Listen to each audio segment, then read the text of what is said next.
पाठ 17 पत्र लेखन लेटर राइटिंग। लिखित अभिव्यक्ति की जितनी भी विधाएं हैं उनमें पत्र लेखन का विशिष्ट स्थान है। यह अपनी बात को दूसरों तक पहुंचाने का एक सशक्त माध्यम है। आज का युग इंटरनेट का युग है। इंटरनेट के बढ़ते प्रभाव के कारण परंपरागत ढंग से किए जाने वाले पत्र लेखन में कमी आ गई है, किंतु नए नाम ईमेल के साथ पत्र लेखन विधा का काफी विस्तार हुआ है। पत्र लेखन की कुछ सामान्य विशेषताएं इस प्रकार हैं। सरलता। पत्रों की भाषा जितनी सरल एवं सुबोध होगी, पत्र उतने ही ग्राह्य होंगे। स्पष्टता। पत्र में जो कुछ भी कहा जाए स्वतः स्पष्ट होना चाहिए। निश्चयात्मकता। इससे तात्पर्य है कि पत्र को पढ़कर पाठक के मन में किसी भी प्रकार की शंका न उठे। संक्षिप्तता। पत्र में जो भी बातें लिखी जाएं, वे गागर में सागर भरने के समान होनी चाहिए। मौलिकता। पत्र लेखक को पत्र में रटे रटाए वाक्य या पुस्तकीय वाक्य नहीं लिखने चाहिए। उद्देश्य पूर्णता। पत्रों को लिखते समय लेखक को पत्र के उद्देश्य को अपने मन में रखना चाहिए। उसे यह ध्यान रखना चाहिए कि वह पत्र किसके लिए तथा क्यों लिख रहा है। पत्र के प्रकार। शैली की दृष्टि से पत्र दो प्रकार के होते हैं। एक, अनौपचारिक पत्र। दो, औपचारिक पत्र। अनौपचारिक पत्र। जिन लोगों से हमारे व्यक्तिगत संबंध होते हैं, उन्हें जो पत्र लिखे जाते हैं वे अनौपचारिक पत्र कहलाते हैं। इन पत्रों में व्यक्ति अपने मन की अनुभूतियों, भावनाओं, सुख दुख की बातों आदि का उल्लेख करता है। अतः इन पत्रों को व्यक्तिगत पत्र भी कह सकते हैं। औपचारिक पत्र। ये पत्र औपचारिक संदर्भों में लिखे जाते हैं। जिन लोगों के साथ इस तरह का पत्राचार किया जाता है उनके साथ हमारे व्यक्तिगत संबंध नहीं होते, हम उन्हें जानते तक नहीं हैं। इन पत्रों में तथ्यों और सूचनाओं को अधिक महत्व दिया जाता है। अनौपचारिक पत्राचार। पत्र के अंग। पत्र लेखक का पता। पत्र के सबसे ऊपर बाईं ओर पत्र लेखक को अपना पता लिखना चाहिए। यदि छात्रों को परीक्षा भवन में पत्र लिखने के निर्देश दिए गए हैं तो उन्हें अपना पता न लिखकर परीक्षा भवन तथा नगर का नाम जहां परीक्षा हो रही है लिखना चाहिए। जैसे परीक्षा भवन, नई दिल्ली। दिनांक। पत्र लेखक को चाहिए कि पता लिखने के बाद ठीक उसके नीचे उस दिन का दिनांक लिखे।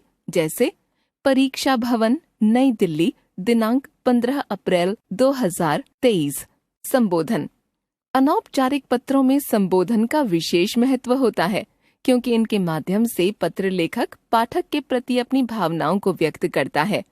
संबोधन के कुछ नमूने इस प्रकार हैं।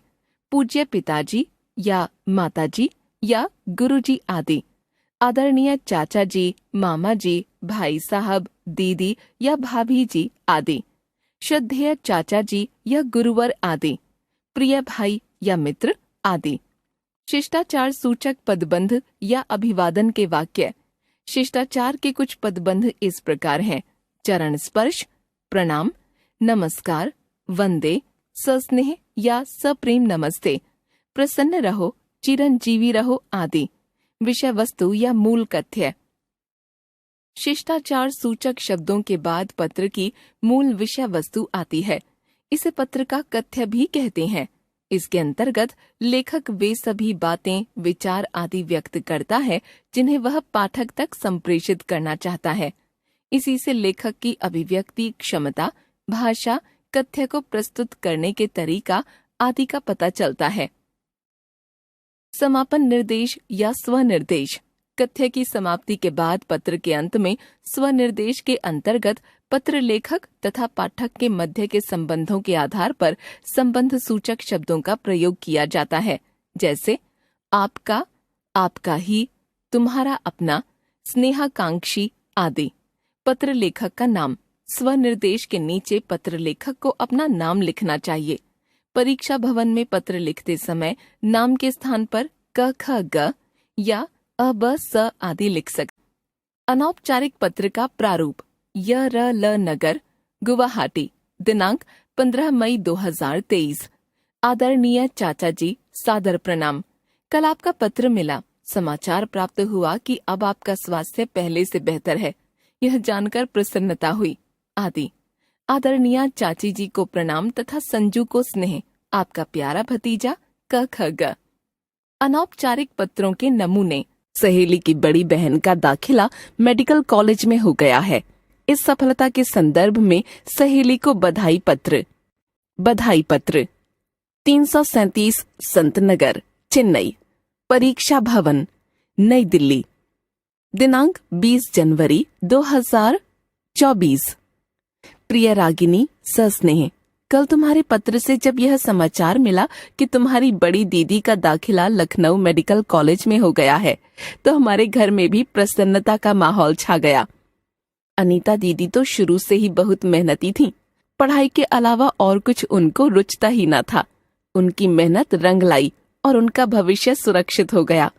मेरी तथा मेरे परिवार के सभी सदस्यों की ओर से अनीता दीदी को बहुत बहुत बधाइयाँ। अनीता दीदी के इस शुभ समाचार से मेरी बड़ी दीदी को भी बहुत प्रेरणा मिली है। वे भी अगले साल मेडिकल की प्रवेश परीक्षा में बैठेंगी। उन्होंने भी संकल्प लिया है कि अनीता दीदी की तरह वे भी परिश्रम करेंगी। देखो क्या होता है, शेष सब सामान्य है। अपने मम्मी पापा और अनीता दीदी को मेरी ओर से प्रणाम निवेदित करना। पत्र लिखती रहना। तुम्हारी प्रिय सखी निशा। मित्र को नए शहर की जानकारी देते हुए पत्र लिखिए। परीक्षा भवन, नई दिल्ली। दिनांक 17 सितंबर 2023। प्रिय रागिनी सस्नेह नमस्ते। कुशलता उपरांत समाचार यह है कि दादाजी की तबीयत पहले से बेहतर है। दादाजी की सेहत पर पिताजी के तबादले का प्रभाव पड़ा था। अब वे बिल्कुल स्वस्थ हैं। नए शहर की हवा हम सभी को अब रास आने लगी है। रागिनी, मैंने अनुभव किया है कि हर शहर अपने आप में भिन्न है। लखनऊ में जहाँ खुली सड़कें थीं, वहीं यहाँ पर सड़कों पर वाहनों की बहुत आवाजाही रहती है। यहाँ के पार्क, समुदाय भवन, सार्वजनिक शौचालय बहुत ही साफ सुथरे हैं। सबसे बड़ी बात यह है कि सार्वजनिक पुस्तकालय इस शहर की आत्मा है। दादाजी आजकल प्रातःकाल की सैर के बाद पुस्तकालय जाते हैं। वे वहाँ समाचार पत्र व अन्य धार्मिक पुस्तकें पढ़ते हैं। दादी जी पूजा पाठ से निवृत्त होकर पुस्तकालय जाती हैं। घर के समीप होने के कारण मैं भी सप्ताह में 2 बार वहाँ जरूर जाती हूँ। इस शहर की कहानी बहुत लंबी है, कुछ अगले पत्र के लिए छोड़ दी है। चाचा जी और चाची जी को मेरा सादर नमस्कार संप्रेषित करना। तुम्हारी दोहा गायन प्रतियोगिता की तैयारी कैसी चल रही है, पत्र में बताना। तुम्हें ढेरों शुभकामनाएं। तुम्हारी सखी क ख ग। औपचारिक पत्राचार। औपचारिक पत्रों के निम्नलिखित अंग होते हैं। शीर्ष। इसके अंतर्गत पत्र के ऊपरी भाग में बाईं ओर प्रेषक अपना पता लिखता है। परीक्षा भवन में यदि पत्र लिख रहे हैं तो पते के स्थान पर परीक्षा भवन तथा नगर का नाम इस प्रकार लिखें। परीक्षा भवन, विद्यालय, दिल्ली या वाराणसी या मुंबई आदि। दिनांक। शीर्ष के नीचे दिनांक लिखा जाता है। पत्र प्राप्तकर्ता का संक्षिप्त पता। दिनांक के ठीक नीचे पत्र प्राप्त करने वाले व्यक्ति का संक्षिप्त पता लिखा जाना चाहिए। सामान्यतः इसे 3 पंक्तियों में लिखा जाता है, जैसे सेवा में संपादक महोदय, नवभारत टाइम्स, ITO, नई दिल्ली। सेवा में प्रधानाचार्य महोदय, मानव रचना विद्यालय, फरीदाबाद। सेवा में प्रबंधक महोदय, full marks private limited, Daryaganj, नई दिल्ली। संबोधन। प्राप्तकर्ता के पते के ठीक नीचे संबोधन लिखा जाता है। औपचारिक पत्रों में प्रायः महोदय, महोदया, मान्यवर, श्रीमान आदि संबोधन लिखे जाते हैं। पत्र का कलेवर। पत्र के कलेवर में वे सब बातें आती हैं जो आप पत्र पाने वाले को बताना चाहते हैं। स्वनिर्देश। पत्र के मुख्य कलेवर के बाद नीचे स्वनिर्देश लिखा जाना चाहिए। व्यावसायिक पत्रों में गिने चुने स्वनिर्देश लिखे जाते हैं, जैसे भवदीय, उत्तरापेक्षी, आपका आदि। हस्ताक्षर। स्वनिर्देश के ठीक नीचे पत्र भेजने वाला अपने हस्ताक्षर करता है तथा हस्ताक्षर के ठीक नीचे कोष्ठक में अपना नाम भी लिखता है। परीक्षा भवन में भेजे गए पत्रों में छात्र न तो हस्ताक्षर करेंगे और न नाम ही लिखेंगे। वे क ख ग, अ ब स आदि लिख सकते हैं।